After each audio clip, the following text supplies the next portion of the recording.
जय हिंद साथियों, नमस्कार। मैं हूं आपका दोस्त ललित व्यास पांडे। मेरे साथियों, बहुत सारे काम ऐसे होते हैं जिन्हें हम लोग बहुत जोश में, बहुत ऊर्जा के साथ प्रारंभ करते हैं। बहुत अपेक्षाएं होती हैं उनसे, बहुत सारे सपने सजो करके रखते हैं उनके लिए। लेकिन एक समय के बाद जब हम स्पर्धात्मक होते हैं, जब हम एक मुकाम तक पहुंच जाते हैं, जब हमें चुनौतियां मिलने लगती हैं, तब हम परेशान हो जाते हैं।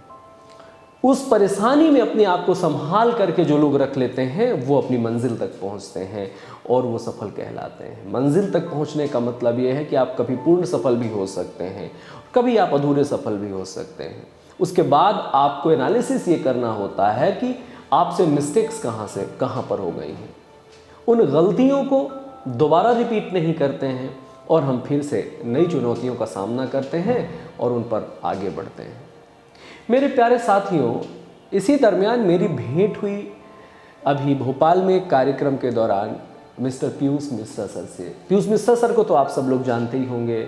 जी हाँ, वही आरंभ है प्रचंड गाना सबने सुना होगा। उसके जो लेखक हैं, बहुत सारे फिल्मी गीतों के वो राइटर हैं। गैंग्स ऑफ वासेपुर मूवी के कई उन्होंने डायलॉग्स लिखे हैं, एक्टिंग भी करी है, वे एक्टर भी हैं। तो सिनेमा जगत में, लेखन जगत में बड़े नामचीन हस्ती हैं। उनकी एक अभी पुस्तक उन्होंने रिलीज़ करी है, तो उसका वो शायद प्रमोशन करने के दौरान भोपाल आए थे। उनकी पुस्तक है तेरी औकात क्या है। एक्चुअली वो तेरी औकात क्या है पुस्तक में जो निचोड़ उन्होंने निकाला है, वो सिंपल सी बात है। हर व्यक्ति के अंदर एक औकात होता है, एक क्षमता होती है। उस क्षमता को पहचानने की बात करी है। इस दौरान उन्होंने कई मर्तबा एक शब्द का प्रयोग किया। हर 5 मिनट बाद अनासक्त कर्म का उन्होंने जिक्र किया। किसी की पर्सनालिटी पास्ट में कैसी रही, अभी कैसी है, वो क्या करते हैं, क्या नहीं करते, वो एक अलग चर्चा का विषय है। लेकिन हमें उनसे जो सीखने को मिलता है, उनसे जो पॉजिटिव एनर्जी मिलती है, हमें वो सीखनी चाहिए। और पॉजिटिव एनर्जी ये मिली कि बहुत सारे हालातों से टकरा करके वो व्यक्ति अपनी उड़ान पकड़ करके यहाँ तक पहुँचा है। बहुत सारे संघर्ष किए होंगे, हो सकता है उसमें कुछ मसाला हो सकता है कुछ उसमें कुछ कहानियाँ हो, लेकिन हमें सिंपल इस बात से मैटर करना चाहिए कि वो जो एक क्लिक है, वो जो एक स्पार्क है, वो क्या है, जहाँ पर लोग, जिसको पकड़ने के बाद लोग एक पूरी की पूरी लॉबी से बाहर हो जाते हैं, अपनी एक अलग दुनिया बनाते हैं, एक अलग पहचान बनाते हैं। हम सब में वही संभावनाएं, वही क्षमताएं होती हैं, बस उनको पहचानने की देरी होती है। तो मैं बात कर रहा था उनसे, कई मर्तबा अनासक्त कर्म, अनासक्त काम की बात सुन रहा था मैं, तो मेरा दिमाग में बड़ा कन्फ्यूज़न हुआ। तो जब क्वेश्चनिंग आंसरिंग का एक सेशन हुआ, तो वहाँ पर मेरी बारी आई। तो मैंने उनसे केवल यही प्रश्न पूछा कि आप अनासक्त कर्म की बात कर रहे हैं, अनासक्त कर्म होना चाहिए। अनासक्त कर्म का मतलब ये होता है कि किसी की काम के प्रति दीवानगी ना हो। मेरे दिमाग में ये बात उत्पन्न, अनासक्त मतलब किसी भी काम के प्रति आसक्ति ना हो, आप किसी भी काम में डूबे नहीं, मैं ये समझ रहा था। लेकिन उन्होंने बहुत बढ़िया स्पष्टता से इस बात को रखा कि अनासक्त काम का मतलब ये होता है कि कोई काम आपने शुरू किया और उसे एक मंजिल तक पहुँचाया आपने। अब उस मंजिल तक पहुंचाने के बाद 2 चीज़ें होती हैं, या तो आपने जो सोचा था वहां तक आप पहुंच गए, या तो आप उसमें फेल हो गए। तो पहले हम बात करते हैं मंजिल तक पहुंचने की। आपने भी महसूस किया होगा कि कोई भी अचीवमेंट के बाद हम लोग बहुत वक्त तक उसके फितूर में रहते हैं, उसको एंजॉय करते रहते हैं। हमें लगता है कि हमें सब कुछ मिल गया, जबकि वही वक्त होता है एक नया शॉट खेलने का। अनासक्त काम का सिर्फ इतना मतलब होता है कि कोई एक अचीवमेंट हमें मिला, उस अचीवमेंट को पकड़ करके बैठना नहीं है। उस अचीवमेंट के आगे भी बहुत बड़ा समय है, बहुत बड़ी दुनिया है, अभी आगे बहुत कुछ करने की आवश्यकता है। तो अगर बहुत कुछ करने की आवश्यकता है, दैट मीन्स हमें दूसरे टास्क पर उसी एनर्जी और उसी आत्मविश्वास, उसी नएपन से काम करना चाहिए। हम देखते हैं कि हमें कुछ छोटी मोटी सफलता मिल जाती है, उसके बाद हम इतने कंफर्ट हो जाते हैं, इतने आलसी हो जाते हैं, इतने आराम फरामोश हो जाते हैं कि जो सेकंड टास्क है, या तो उसके विषय में सोचते नहीं हैं, या तो हम पहली सफलता को अपने सर पर इस तरीके से बिठा लेते हैं कि हमें आगे वाले टास्क, आगे वाले कामों का बिल्कुल फिक्र नहीं रहता है। तो अनासक्त काम का जो सफलता सर चढ़कर बोलती है, जो सफलता में हम आलसी हो जाते हैं, अहंकारी हो जाते हैं, दम्भी हो जाते हैं, उस अनासक्त काम के विषय में वो कह रहे थे कि जो भी काम होना चाहिए अनासक्त होना चाहिए। एक टास्क लिया, कंप्लीट हुआ, इट्स ओके, अब दूसरे टास्क पे चलते हैं। वहीं पर फंस करके अपनी ज़िंदगी ख़त्म नहीं करनी है, तबाह नहीं करनी है, रोकनी नहीं है, ज़िंदगी में जंग नहीं लगाना है। इसके अपोजिट हम अगर बात करते हैं कि कोई टास्क हमने लिया, हो सकता है कि कोई जो निर्णय हमने लिया वो ठीक नहीं रहा हो, किसी से इन्फ्लुएंस होकर के निर्णय लिया जो हमारी काबिलियत को फुलफ़िल नहीं कर रहा हो, या हमारी लर्निंग स्किल और टास्क की जो विशेषता है वो मैच नहीं कर रही हो, तो एक टाइम के बाद जाहिर सी बात है हमें उसमें अपने आप को बैक करना होगा, अपने आप को पीछे रखना होगा, क्योंकि हम उसके साथ न्याय नहीं कर पाएंगे। तो हमें उसका अफसोस नहीं करना है कि हमने कोई काम शुरू किया और हम उस काम के लायक नहीं थे, तो हम ज़िंदगी भर अफसोस करें कि मेरा टाइम खर्च होगा। हो गया सो हो गया ना यार, अब आगे के विषय में सोचना है, हम आगे और क्या बेहतर कर सकते हैं जिसकी वजह से हम किसी, तो अनासक्त काम एक आप लोगों को दिमाग में रखना है कि अपन को किसी भी काम के प्रति आसक्त नहीं हो जाना है, अनासक्त रहना है, चाहे वो सक्सेस हो चाहे वो फेलियर हो। क्लियर है? तो ये बहुत इंपॉर्टेंट टास्क, बहुत इंपॉर्टेंट पॉइंट था जो मैंने उनसे सीखा।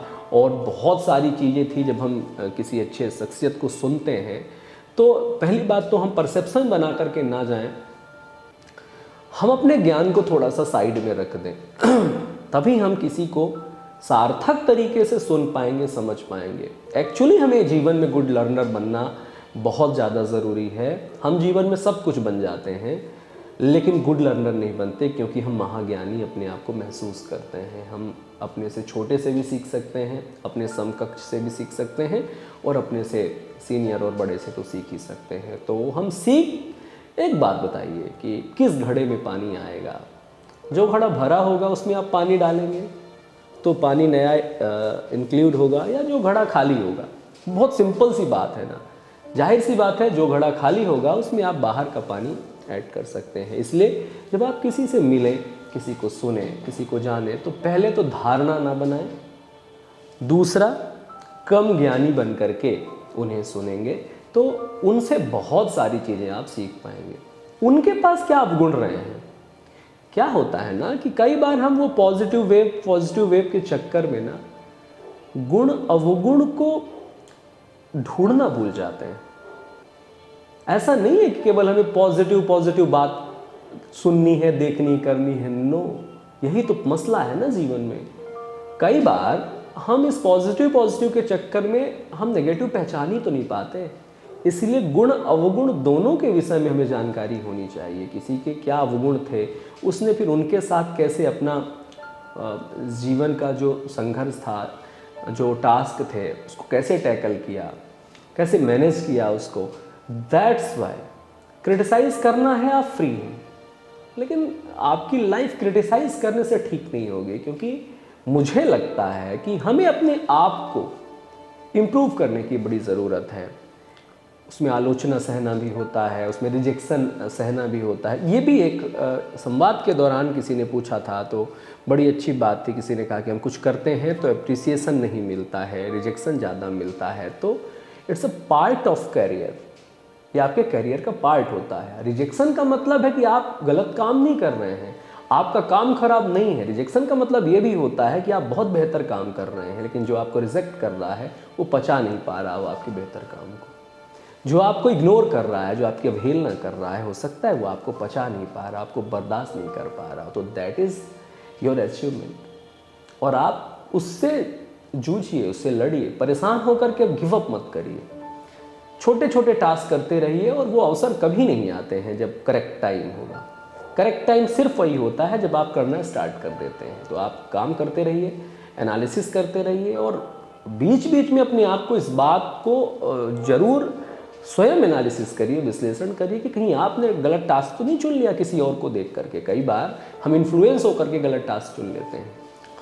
एक और जो महत्वपूर्ण बात हमने इस संवाद के दौरान सीखा, वो ये सीखा कि अपने आप को एकदम व्यस्त रखना बड़ा ज़रूरी है। और अगर आप अपने आप को खाली रखते हो तो उसमें ध्यान और थोड़ा सा आत्मचिंतन करना बहुत ज़्यादा आवश्यक है। कभी कभी अकेले में समय देना भी बड़ा ज़रूरी है, लेकिन अकर्मण्य नहीं रहना है, कुछ ना कुछ काम करते रहना है। कोई लर्निंग स्किल सीखनी है या कोई टास्क करना है या कुछ भी, अपने आप को व्यस्त बहुत ज़्यादा रखना है, अपने आप को आराम कम से कम देना है। आराम उतना ही जितना शरीर को ज़रूरत है, जितनी नीड है, उससे ज़्यादा अपने आप को आप आराम जोन में मत डालिएगा। तो ये कुछ चीज़ें हैं जीवन में जो हर किसी को, जो किसी मुकाम पर हैं या जो किसी मुकाम पर नहीं है, ये लोग जिन्होंने अपनी एक जर्नी स्टार्ट करी, कहाँ से कहाँ पहुँच गए, बावजूद इसके हमसे और आपसे ज़्यादा परेशान और हैरान रहते हैं। परेशान और हैरान इस वजह से नहीं रहते कि वो परेशान हैं, बल्कि वो परेशानियाँ मोल लेते हैं, परेशानियाँ मोल लेते हैं, जिसकी वजह से वो कर्मण्य बने हुए हैं, अभी भी काम कर रहे हैं, उसी ऊर्जा के साथ काम कर रहे हैं। एक प्रोजेक्ट बिल्कुल रेडी है, दूसरा पाइपलाइन में है, तीसरे की प्लानिंग चल रही है। दैट इज़, ये चीज़ें आपको अलग लीग पर लेके जाती हैं मेरे प्रिय दोस्तों। सभी प्रकार के जो मेरे स्टूडेंट्स हैं, मैं उनको देखता हूँ, उनको निराशा भरे समुंदर में जब वो बिल्कुल निराश हो जाते हैं और कुछ भी, मतलब मुझे कुछ भी मिल जाए ऐसा करके वो बातें करते हैं, तो काफ़ी तकलीफ़ होती है। तो मेरे प्रिय छात्रों, अगर आप मुझसे जुड़े हुए हैं तो मेरी एक छोटी मोटी कुछ बातें हैं जो मैं लगातार अनुभव करता हूँ, एनालिसिस करता हूँ, इस पर रिसर्च करता हूँ, काम करता हूँ। ऐसा नहीं है कि किसी की बात मैंने सुन ली और मैं एकदम उससे इन्फ्लुएंस हो जाता हूँ, बिल्कुल नहीं होता हूँ। मैं सबकी बात सुनता हूँ, लेकिन अपनी आत्मबुद्धि, अपनी आत्मचेतना, अपनी रिसर्च और अपनी स्टडी के आधार पर हमें कौन सी बातें फॉलो करनी चाहिए, कौन सी बातें इग्नोर कर देनी चाहिए, वो इंस्टेंट निर्णय मैं नहीं लेता हूँ, तुरंत मैं जजमेंटल नहीं होता हूँ। आपके जीवन में समस्या ये है कि आप तुरंत जजमेंटल होते हैं, आप थोड़े भक्त भाव किस्म के लोग होते हैं। किसी फेस को आप पसंद करने लगते हैं तो उनके गलत टास्क इन द सेंस जो मतलब लीगल नहीं है या फिर जो आपके लिए फ़ायदेमंद नहीं है, आप इन्फ्लुएंस होते रहते हैं। बिल्कुल भी आप, जो आधुनिक जीवन है ना, वो अंधभक्त बनने का है ही नहीं, है ना, आंख बंद करके किसी को फॉलो करने का है ही नहीं। हर व्यक्ति के अंदर बहुत प्रकार के व्यक्तित्व होते हैं। आपको कौन सा वाला व्यक्तित्व चाहिए, बात मेरी समझ रहे हैं ना? तो आप उस व्यक्तित्व को फॉलो करिए, उसमें से कितना आपके लिए ज़रूरी है उसको लीजिए, सम्मान सबका करिए, लेकिन अंधभक्ति मेरे हिसाब से ठीक बात नहीं है। बाकी चॉइस योर्स, और आप लगातार अपने आप को बूस्ट करिए, पॉलिश करिए, इम्प्रूव करिए। आप मेंटली फोकस्ड रहिए, अपना टारगेट ज़रूर एकदम क्लियर रखिए कि हमें क्या करना है। उस टारगेट का मूल्यांकन समय समय पर आप करते रहिए। ऐसा नहीं है कि किसी से इन्फ्लुएंस होकर, प्रभावित होकर आपने कोई लक्ष्य बनाया और उस लक्ष्य में आप उस अवस्था तक लगे रह गए जब एक तरफ कुआं और एक तरफ खाई बचती है। तो प्रैक्टिकल होना भी बहुत ज़्यादा ज़रूरी है, और प्रैक्टिकल इतना भी नहीं होना है कि संवेदनाएं समाप्त हो जाएं। मानवीय संवेदनाओं को बहुत ध्यान रखना है, किसी को हर्ट नहीं करना है। स्ट्रेट फॉरवर्ड होना बहुत अच्छी बात है, लेकिन स्ट्रेट फॉरवर्ड उतना ही हो जिसमें किसी और को संभलने की गुंजाइश बचे। किसी को आप अपने स्ट्रेट फॉरवर्ड होने के चक्कर में इतना हर्ट ना कर दें कि वो आपसे एक तो डिस्टेंस मेंटेन करने लग जाए और दूसरा वो उनका मोरल डाउन हो जाए। तो मोरल बढ़ाने के लिए सपोर्ट बड़ा ज़रूरी है। कोई नकारात्मक बात करने का भी अपना एक तरीका होता है, अपना एक लहजा होता है कि सांप भी मर जाए और लाठी भी ना टूटे। मतलब आप अपनी बात भी कह लें और किसी को बुरा भी ना लगे, किसी को हर्ट भी ना हो। तो ये दुनिया है, ये ज़िंदगी है, ये संघर्ष है। सबके संघर्ष की अपनी अपनी कहानी है, अपनी अपनी विशेषता है, अपनी अपनी परिस्थितियां हैं। तो आज के लिए इतना ही। हम लोग क्या साथ में लेकर के जा रहे हैं? पहला, अनासक्त कर्म, यानी कि किसी भी काम में, किस काम की सफलता में और असफलता में हमें आसक्त नहीं हो जाना है, उसी का हो के नहीं रह जाना है, दूसरे पे ध्यान लगाना है। दूसरा, कर्मण्यता, हर समय अपने आप को काम में व्यस्त रखना है। और जो तीसरा सबसे बड़ा गुण ये है कि हमें लर्निंग स्किल हमेशा ओपन रखनी है। और चौथी चीज़, हमें अंधभक्त नहीं होना है, किसी को अंधभक्ति के साथ फॉलो नहीं करना है। सुनना सबको है, करना खुद का है, लेकिन तुरंत जजमेंटल नहीं होना है। अपने अनुभव से और अपने रिसर्च से सारी चीज़ों को कंट्रोल करना है। तो आज लेते हैं आपसे विदा, फिर मिलते हैं किसी अच्छे संवाद के साथ। आप लोग अपना ख्याल रखिए। जो ऊर्जा काम प्रारंभ करने पे लगाते हैं वही ऊर्जा समाप्ति तक रहे तो आपका काम बहुत आसान हो जाएगा। बहुत बहुत धन्यवाद। शुक्रिया।